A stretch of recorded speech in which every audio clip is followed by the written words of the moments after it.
All right, the lights are on.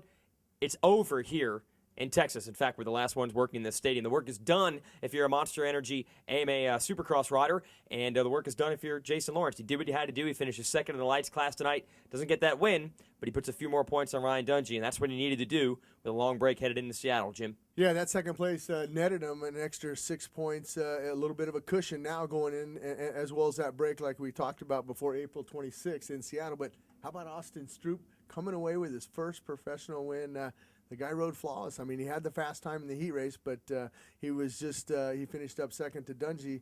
And what about Dungey? I mean, he ended up fourth, but another rough night for Ryan Dungey. Well, Kevin Windham, we'll get to that in a second, but he and Stroop both said the best thing you can do is to go into a break, to have a win like this. But for Dungey now, he's got 2 months to think about 4 straight crash-filled performances. He's got to be wound up tight for the next 2 months. Yeah, I mean, it's hard to relax, I think, if you're Ryan Dungey. You're going to go back, you're probably going to look at some of those videos and realize, the mistakes that you made. And the key thing with Dungey is you make one mistake and you should try to put it out and it's over. But it seems like he gets caught up in trying to push or whatever happens, and he makes another mistake. And, a lot of guys made a lot of mistakes in the lights class. I mean, look at the man who finished third, Jake Weimer. He crashes on the last lap right before the turn. And then you got Metcalf that was running fourth. He crashes, and Dungey collects the benefits of that and finishes up fourth, because if he didn't crash Metcalf, Dungey would have lost 2 more points.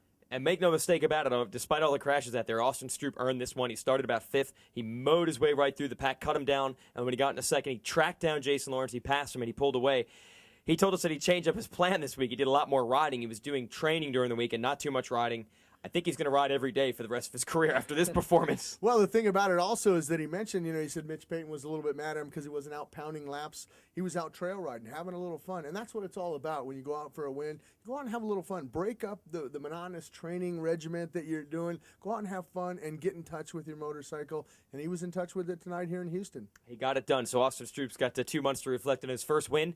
Not so lucky for the Supercross class guys. They're racing next weekend in Atlanta, and Chad Reed, we wondered about halfway through that race. He had a big deficit to make up on Kevin Windham, and we thought, maybe Chad's packing up the tent and going to accept second. But when we talked to him after the race, there's no doubt that Chad Reed wanted to win out, and he was not happy about finishing second place tonight. Well, I think he mentioned, in that interview that, the records that Carmichael and Stewart have, he thought that this was a good chance for him this year to string a lot of wins together and get that record, most wins in a season. But unfortunately, Kevin Windham was on his game tonight, and I think Chad Reed, at about maybe lap 15 or so, he kind of looked at the big picture and said, look, you know what, I'm going to have to accept this, and I'm going to finish second, but I'm looking at the big picture, and I'm going to have to swallow a little bit that, maybe I can't string together another win. And that finally brings us to Kevin Windham. He was like the chosen one here. He built this track here in Houston, the first time a rider's ever designed an AMA Supercross track.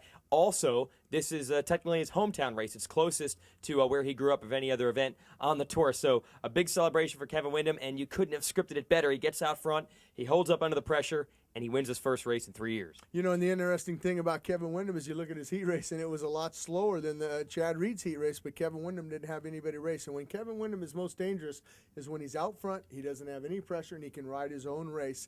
And he rode his own race tonight to come away with that win. It's been a long time coming since '05 in Anaheim in that mud race where Kevin Windham last won his Supercross race.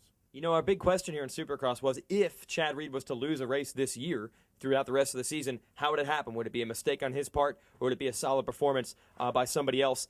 A little bit of both. Yes, Reed didn't get the start, but he wasn't able to really do anything with Windham when he got into second place. So Windham's really got to take from this that I had the speed. It wasn't just I got a good start and Reed got a bad one. No, and I think all the riders know they have the speed. Another rider that had the speed tonight was Davey Millsaps. He actually whole-shotted the main event. He was leading it, and then he had that problem in turn number 2 where he said he came off that triple and you land on the front wheel, and there was a little bit of plastic showing. It caught the front end, and he loses the front end. Unfortunately, he got tangled up pretty bad with the bike, and took him a while to get going. But the other guy that I think next on the block is Timmy Ferry. If one of these main events can be 30 laps, I think Timmy Ferry might be able to win it because he is so strong those last 10 laps of the race, and another podium for the Kawasaki rider. All right, so that sets a great scene heading into Atlanta, one of the most popular events on the tour. We expect a huge crowd there, and you can't mix it up any better than this. We got a new winner for the first time in quite some time in this series. It had been Stewart Carmichael Reed for the last couple years.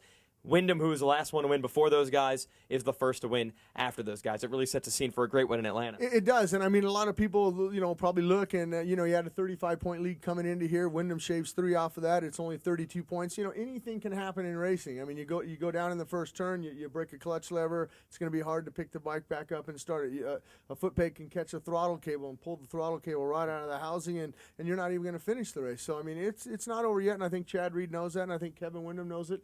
Millsaps, Ferry, Short, all these guys know that, hey, now Chad Reed can be beat.